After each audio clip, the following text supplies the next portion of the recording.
All right. Welcome to The Explainer. Today, we're diving into a really powerful Japanese philosophy, one that has quietly reshaped entire industries and, believe it or not, can actually transform your own daily habits. Okay, let's get into it. You know the feeling, right? We've all been there. You set some huge, ambitious goal, maybe at work, for your health, whatever it is, and the sheer size of it is just paralyzing. You want to innovate, but that giant leap just feels impossible. Well, what if the secret wasn't some giant leap at all, but actually a series of tiny little steps? The answer could be a concept called Kaizen. It's a Japanese term that puts two words together, Kai, which means change, and Zen, which means for the better. So, change for the better. At its core, it's a philosophy built on the idea that small, ongoing positive changes are the things that actually lead to major, lasting improvements. So, what exactly is this art of small steps? To really get it, we need to go back and see where this whole idea came from. So picture this. It's post-World War II Japan. The economy needs to rebuild. This is where Kaizen really takes root, pioneered by none other than Toyota. By 1951, they were already doing something revolutionary, empowering every single worker to suggest ideas. But it wasn't until 1986, when Masaaki Imai's bestseller came out, that Kaizen really exploded onto the global stage. From there, it evolved into what a lot of us in the West now call the continuous improvement process, or KVP. And this is exactly where a lot of people get it wrong. See, in the West, we tend to look at Kaizen as just another business tool, something you learn in a weekend workshop. But that view misses the most powerful part of the idea completely. Akio Toyoda, the CEO of the very company that invented Kaizen, absolutely nails it with this quote. It's not a project. It doesn't have a start and an end date. It's a journey. It's a marathon, not a sprint. It is all about making improvement a daily, constant habit. And this really highlights a fascinating cultural divide. In Japan, Kaizen is a true philosophy. It's a way of life, and it's a bottom-up movement. Everyone, from the CEO all the way down to the factory worker, is responsible for improvement. But in the West, it's often treated as a top-down management tool, hyper-focused on results. The real takeaway here is that true Kaizen isn't just about adopting a new process. It's about a fundamental shift in your entire culture. But hey, a philosophy is only as good as your ability to actually apply it, right?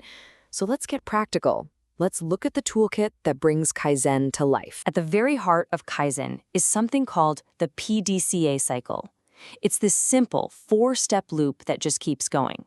First, you plan a change. Then you do it, but on a really small scale. Next, you check the results. Did it work? And finally, you act. If it worked, you standardize it. If it didn't, you start the cycle all over again. It's the engine that literally drives endless improvement. And that engine is held up by these 5 key pillars. You focus on the process, not just the final result. You start thinking of your colleagues as your internal customers. You have this relentless focus on quality. And this one is so important. Criticism is actually welcomed because it's seen as an opportunity to get better. Then, once a change works, you standardize it. That becomes the new baseline to improve from. Okay, this all sounds great in theory, but where does it actually work? Let's take a look at how Kaizen builds serious value out there in the real world, because frankly, the results are staggering. I mean, take Nestle, the largest food company on the planet. They rolled out a massive program based entirely on Kaizen principles that involved every single employee in this constant hunt for small, continuous improvements. So, the result? They achieved annual savings of 1.5 billion Swiss francs. That's not a one-time thing. That is a recurring saving, year after year after year, all built from the incredible power of tiny, cumulative changes. And that versatility is really what makes Kaizen so powerful. It's not just for making cars.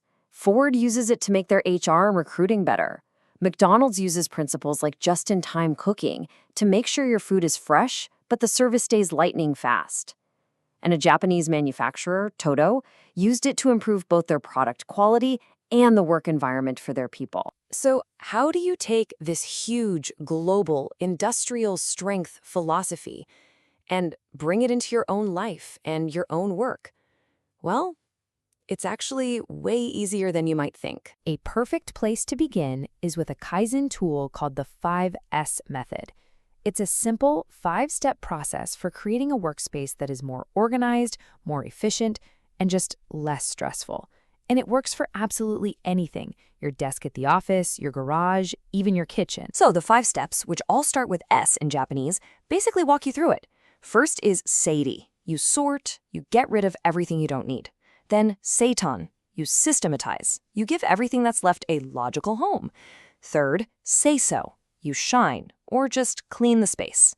Fourth, you standardize this new setup, making it a habit. And finally, shitsuke. You sustain the whole thing through self-discipline. It sounds simple, I know, but think about this. Some studies show the average employee wastes more than 2 full work weeks a year just looking for stuff.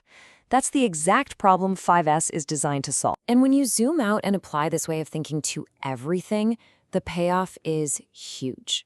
For companies, yeah, it's cost savings, better teamwork, higher quality.